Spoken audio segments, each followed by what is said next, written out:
Dear friends, recently we had a few funerals, and I came across this humorous story about a man who had a great commitment to football. And his commitment to football or Super Bowl was more than to his wife. One season, a young man came very excited because he won a ticket to the Super Bowl. And his excitement was short-lived when he realized that his seat was at the very back of the stadium.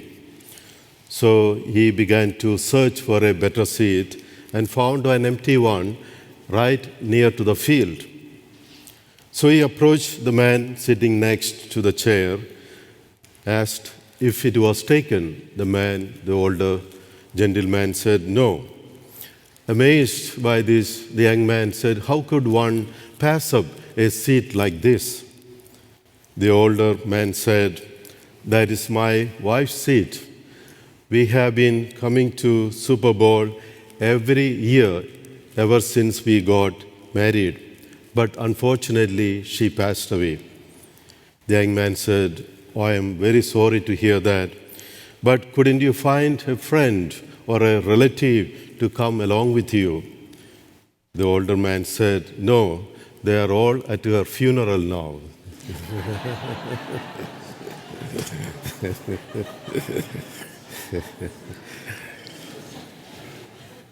Some years ago, William Golding, a British author, wrote a popular novel called Lord of the Flies.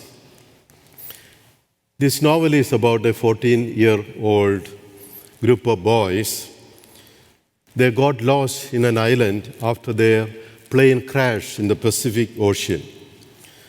Both the pilots were killed, and somehow the boys survived. At first, everything goes well with them as they enjoy the freedom on being their own and exploring the new island. But then soon everything went sour as they split into two rival groups. They began to attack each other. One of the important lessons that emerges from this story is that, left to itself, the human nature seems to turn into violence, as we can witness it around the world today.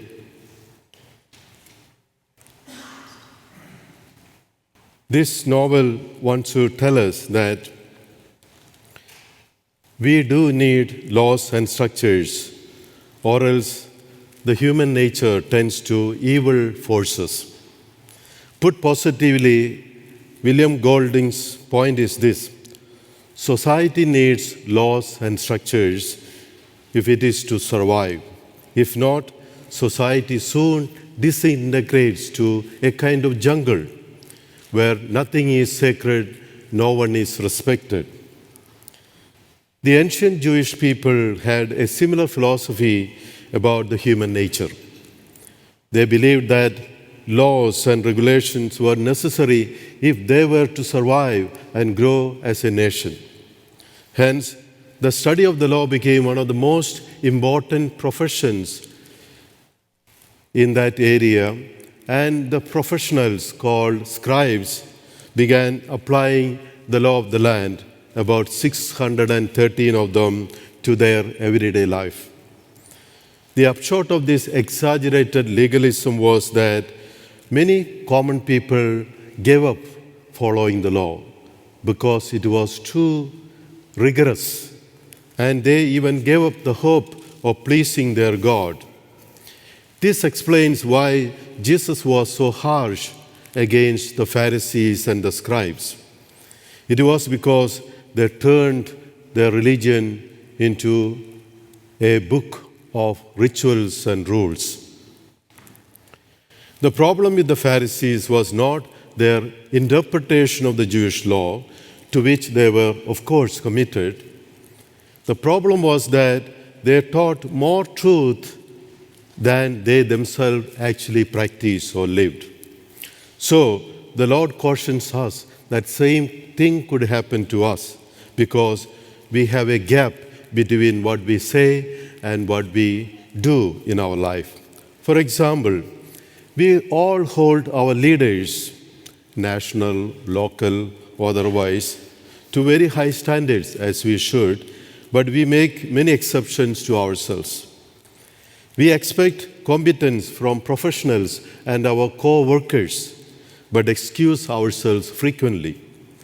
We may question others' motives and good faith, but are ready to go to law or litigate if anyone questions our intentions or motive.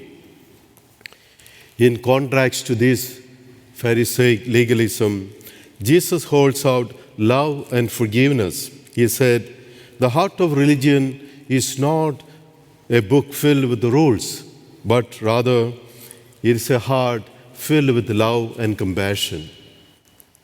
Last week, if you recall, Jesus emphasized this law when he gave us the two important commandments in the Bible, that is, love God above everything else and love your neighbor as yourself. In short, Jesus is telling us that you can make all the laws you want and you can keep all the laws you make. But if the reason for doing so is other than love of God and love of your neighbor, then you have missed the whole point of true religion. Dear friends, more than any person in the recent history, Mother Teresa maintained a balance between law and love. When it came to the practice of our religion, Christianity, this is what she told her own sisters. She wrote, "At the hour of death, when we come face to face with God, we are going to be judged on love, not how much we have done, but how much love we have put into the doing. Not how much we have done, but how much love we have put into the doing."